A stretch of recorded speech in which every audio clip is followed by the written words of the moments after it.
अंतर्राष्ट्रीय कथावाचक ने योगी जी के हर फैसले को बताया बेहतर। जल को बचाया जा सकता है पर बनाया नहीं जा सकता। लोगों से पेड़ लगाने के लिए भी निवेदन किया। बताया कि पेड़ पौधे हैं तभी हमारा जीवन संभव है। भविष्य में यदि जल और पर्यावरण को संरक्षित नहीं किया तो यह अगले विश्व युद्ध का विषय बन सकता है। यह बात भरतना नगर के मोतीगंज स्थित राजा राम के हाथा में चल रही श्रीमद् भागवत कथा में शनिवार को अंतर्राष्ट्रीय कथाकार एवं समाज सुधारक आचार्य मनोज अवस्थी ने कहा। सपा नेता स्वामी प्रसाद मौर्य द्वारा रामचरितमानस पर दिए गए बयान को लेकर अंतर्राष्ट्रीय कथावाचक केशव अवस्थी ने कहा, रामचरितमानस एक दिव्य ग्रंथ है। उस पर उंगली उठाना केवल अनपढ़ होने या रामचरितमानस के विषय में ज्ञान न होने का संदेश दे रहा है।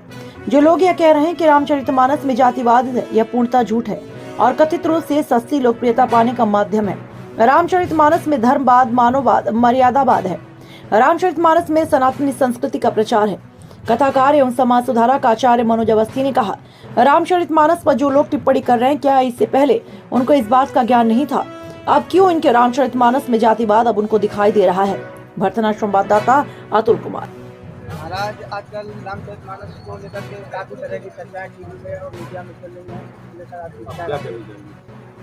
देखो, रामचरितमानस जीवन दर्पण है और जीवन का एक ऐसा शायद कोई और दर्शन शास्त्र, कोई भी ऐसा चिंतन मनन रामचरितमानस से अत्यधिक जीवन जीने की कला नहीं सिखा सकता। वो रामचरितमानस ऐसा दिव्य ग्रंथ है, उस पर उंगली उठाना ये केवल और केवल अनपढ़ होने या रामचरितमानस के विषय में ज्ञान ना होने का ही प्रतीक और उसका संदेश दे रहा है। रामचरितमानस पर कोई विवाद नहीं है। रामचरितमानस स्वच्छ, निर्मल, पवित्र ग्रंथ है। वो सदा सर्वदा रहेगा। और जो लोग ये कह रहे हैं कि जातिवाद रामचरितमानस में है, ये पूर्णतया झूठ है और ये कथित रूप से केवल और केवल सस्ती लोकप्रियता पाने का माध्यम है।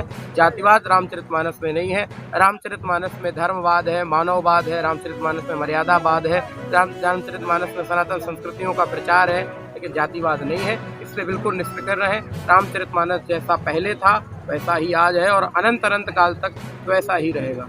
जैसा कि महाराज मुझे पता चला है यहाँ आने पर कि आपके पूज्य पिताश्री आदरणीय आचार्य मनोज अवस्थी जी अंतर्राष्ट्रीय कथाकार हैं, तो मैं आपसे इसके माध्यम से और आपसे भी पूछना चाहते हैं कि जो कलयुग मात्र में तरण तारण के लिए श्रीमद् भागवत कथा सुनने के क्या लाभ हैं और कलयुग में भक्ति को सरल तरीके से कैसे प्राप्त किया जा सकता है? कलिकाल में भक्ति को सबसे सरल प्राप्त करने के लिए अगर माध्यम में बताऊं तो प्रथम भगति संतन कर संगा, दूसर रतिमम कथा प्रसंगा। अगर ये दोनों ही केवल प्राप्त कर ली जाएं और हम बाकी जो 7 बची है उनको दूर रख करके केवल इन दोनों के साथ में ही चलने की संतों महापुरुषों का संग, विद्वत जनों का संग हो जाए और भगवान की कथा में, भगवान की वार्ता में अगर प्रीत हमारी हो जाए तो ही हमें भक्ति भगवान की मिल जाएगी, तो ही हमें परमात्मा प्राप्ति हो जाएगी। यही सबसे अच्छा माध्यम है। माननीय मुख्यमंत्री जी का जो भी निर्णय आया है नवरात्रि को लेकर के, इस पर आपकी क्या राय? बहुत प्रशंसनीय निर्णय है। माननीय मुख्यमंत्री योगी आदित्यनाथ जी ने जो ये निर्णय दिया है कि नवरात्रि में हर मंदिर में इस समय दुर्गा सप्तशती का पाठ होगा और नवरात्रि के रामनवमी में, अष्टमी में महाराज रामचरितमानस का पाठ होगा। इससे अच्छा निर्णय क्या हो सकता है? यही राम राज्य है। राम राज्य में जिस समय राम जी प्रजा का पालन कर रहे थे, वशिष्ठ जी ने राम जी से कहा, राम जी प्रजा उत्सव के साथ में, यज्ञ के साथ में ही प्रजा पालन होता है। आपके राज्य में कोई यज्ञ नहीं हुआ है। राम जी आप जब से राजा बने तब से कोई उत्सव नहीं हुआ। तो राम जी ने उत्सव के राम जी का मन नहीं था कि राम जी को कोई अश्वमेध यज्ञ करना है कि जानकी जी के बिना करना, नहीं, प्रजा के पालन के लिए ही राम जी ने ये निर्णय लिया था कि राम जी ने प्रजा पालन के लिए, प्रजा में उत्सव का माहौल बना रहे, प्रजा का रंजन होता रहे, प्रजा का कल्याण होता रहे। देखिए, रामचरितमानस पर इस प्रकार का कोई विवादित बयान किसी ने दिया है तो वो बिल्कुल इस प्रकार से दिया है कि जैसे उन्होंने ना तो पढ़ा है और ना ही किसी भी प्रकार से वो समाज के हित में है। वहां पर किसी व्यक्ति या जाति संप्रदाय से मतलब ही नहीं है।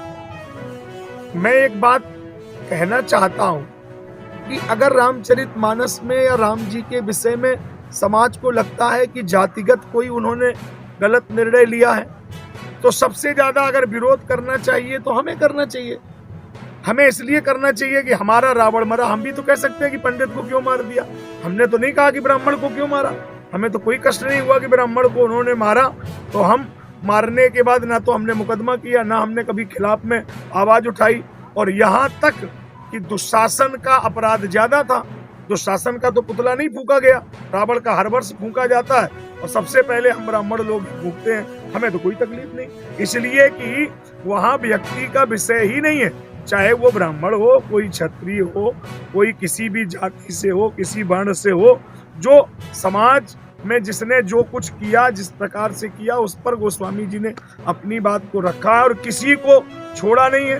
ब्राह्मणों के लिए भी उन्होंने ऐसे तमाम वाक्यों का प्रयोग किया जिसमें हम लोगों को, कथाकारों को नहीं छोड़ा, हम लोगों के लिए लिखा कि पर उपदेश कुशल बहु तेरे जे आचरे नर न घनेरे, हम लोगों के लिए कहा। उन्होंने हम लोगों से कहा कि ज्ञान तो कलयुग में ब्राह्मण देंगे नहीं और उसी को पंडित बोला जाएगा, मारक जहाँ जे कहीं में उसको राजनीति करनी थी, अब उसका राजनीति में कहीं कोई स्थान नहीं है, तो वो बिना कारण के समाज को भ्रमित करने का काम कर रहा है। और ऐसे आप क्या संदेश देना चाहेंगे समाज के लिए? समाज के लिए सबसे बड़ा संदेश ये है कि परमात्मा राम ने ये कहा, सिया राम मैं सब जग जानी, उसमें कोई